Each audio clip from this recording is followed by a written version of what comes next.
as relates to the general security management of our respective nations as well as our continent, Africa, West Africa to be precise.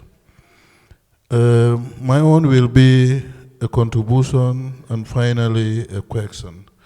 And this is carved out from the presentation of General Musa, where he talked about the probable relocation of internally displaced persons that are assumed or presumed to have safe areas from the communities they came from.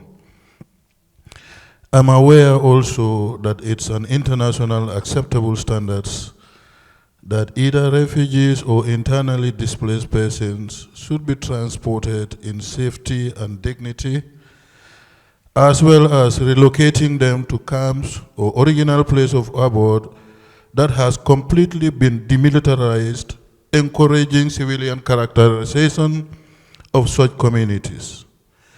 Any deviation from this will certainly tantamount to a violation of their basic fundamental human rights.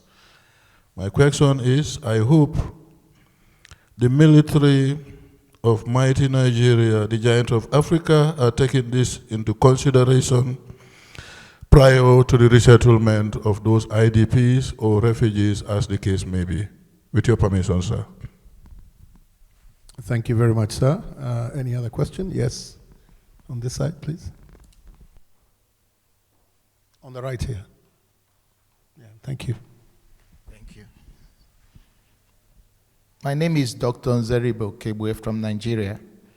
I must commend the paper presenters, especially my country's Chief of Defense Staff.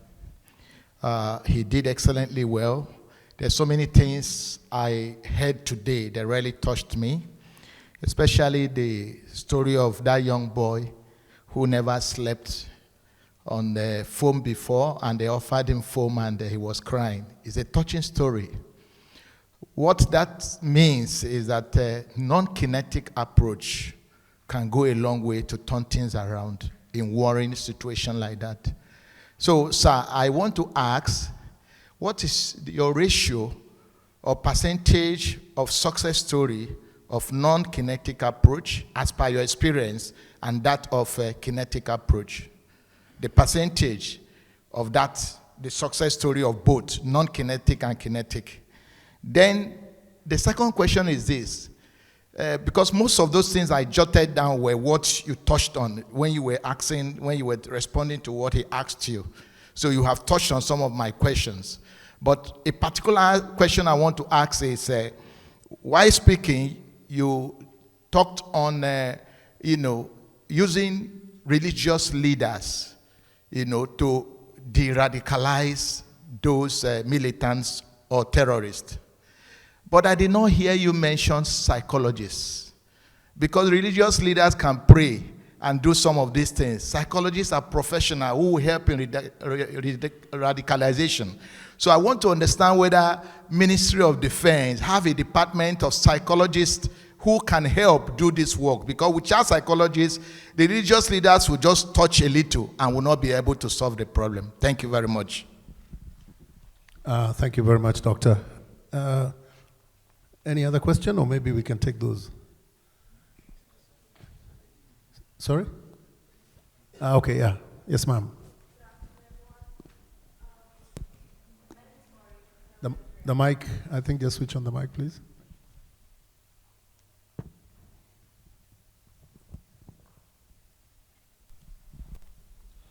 Good afternoon, everyone. My name is Maureen, and I'm from Nigeria. So I have a question. What is your organization doing about the new terror group in Nigeria? Sorry, could you ask again that question? Sorry. Or the new terror group in? Okay. Yes, please. That's all. Thank you very much. I think we can take those three, and sir, it seems like, General, they're all for you. Okay. All right. Thank you very much. Sir. Thank you. Thank you very much for the last, let me start from the back. The Lacrawas. It's not a new terror group. They've been in Nigeria since 2018. And again, it creates problems because we've always tried to advise individuals that you invite somebody to your community for whatever reason. You don't know them, they don't speak your language. You brought them across from international borders, you give them refuge. They stayed with you. They had a sharing formula for them to be with you. And then suddenly you stop giving them what they wanted. The tendency is next, they want to start asking by force. That was exactly what happened with the Lakrawas. They are from Niger. They don't even speak Nigerian language. They are not Nigerians at all. But the locals felt comfortable with them, thinking that they are one of the same. Maybe my religion, come here and help me. In case I'm going to be attacked, you can protect me. Then I'll be giving you this amount of money or giving you this support and all these things. And in fact, some of them, if you talk to them, the communities now, they tell you, no, they are very friendly. Because what they do is that they try to show you they're better opponents to the government. They bring out money, pay you money, give you food, give you this. Say, no, I'm with you, I'm here to protect you. Better than your government. But you know, it doesn't last. The romance doesn't last. After a while, they will show their true colors, and that's exactly what they did. Initially, again, when they came, they said they didn't have anything to do with Nigeria, that their problem was with Niger. So they were comfortable. And since their problem was with Niger, the locals felt comfortable with them. And when you come to ask them and say, no, there's nobody, we're all friends, they're all, because we share a very common border, like I said, with Niger, about 1,600 kilometers. Some houses, you see the sitting room is in Nigeria, the bedroom is in Niger. That is how close. We share common culture, tradition, religion together. So it makes it difficult even separating them. So even when you come as a visitor and you want to find out, they tell you, no, we're together, there's no problem. Until they started taxing them and they started killing them. That's when they now cried out. So efforts are being made now. Operations are ongoing to clear them up completely from the sovereign. And we're working together with Niger. Because normally, like I said, they don't respect any border. You come here, they move to the next country, and then when you leave, they come back. Now, we have 20 kilometers right of pursuit. The Nigerians are working together with us. So we're addressing it gradually. But like I said, it's a difficult operation because the only way you identify them is if you see them armed. Or else they're just like any other person. So if the villagers tell you they are our friends or they are our relations, what do you do? That's the difficulty in asymmetric warfare. But we're working on it, and then the intelligence agencies are equally down there following up the issue. On the issue of the IDPs and probably refugees, yes, psychological operations have been done. We have psychologists. In the military we have, like everything, every space of life you have in the civil, we have in the military.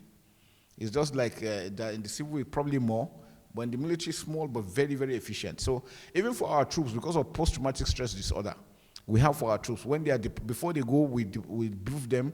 When they are leaving the theater, we also take them back and give them some psychology, because we don't want them to go back with that mindset back to the community. Sometimes they go back with a lot of rage because of what they've seen, what they've gone through. So we do that. Likewise, part of the de-radicalization program we're doing is we have the psychologists to also take part, apart from the religious leaders, because the holistic thing, and we know the importance of mental health issues, again, and so those are the things that have been addressed quite very well. On the issue of the ratios of non-kinetics, well, the ratio, maybe you look at it from the level that at least now the rates of attacks have gone down. Communities are now resuming back to their communities, and not forcefully, like with the question from the IGP. Not at all. The communities, in fact, most communities are eager to return back to their villages. So one thing is that we must give the clear, working together with the government until we are sure that there is, because normally before they go back, we go back there with the government officials to ensure that infrastructure, at least to some level, is restored. There is water, some semblance of life before they are. And then we also, because of the use of IEDs, one of the greatest challenges we are having in the terror is the use of IEDs. So they are scattered all over. And probably some ammunitions too that were there that were not exploded. So we make sure that we go around, cleared all these areas, make sure that it's safe, and then with their own consent, they are transported back to these communities. There is no community in the world that is 100% free. So if we say we're looking for an ideal situation where it is no community is 100% free. But we make sure that at least to that extent that they are able to go back. And we've returned, Baga is fully back, Gudumbali is back, Kukawa is back, So we are taking them in gradually, steps by step, and we feel that's the best thing to do. Because again, leaving them in IDP camps, you are creating another problem. Now you're having a lot of rape cases, a lot of stealing, a lot of killings, all within the camps because they're so crowded. So easing them out gradually and taking them back to their communities has made it a lot easier. But again, with their consent, nobody's being forced into doing it. And then for the refugees, we're also working with, we have some of them in Niger, some in Cameroon, some in Chad. We're also working with them to bring them back gradually. And so I think the work is going on, and we will continue to do that. We believe the non-kinetic has a role, has a major role in what we're doing. The military, like I said, can only do so much. The government must be there to be held to account. The first thing is, please don't allow it. Whatever it takes, quell it before it grows. Because once it grows, it's difficult. A lot of people are benefiting from it, so they wouldn't want it to end. And that's the challenge.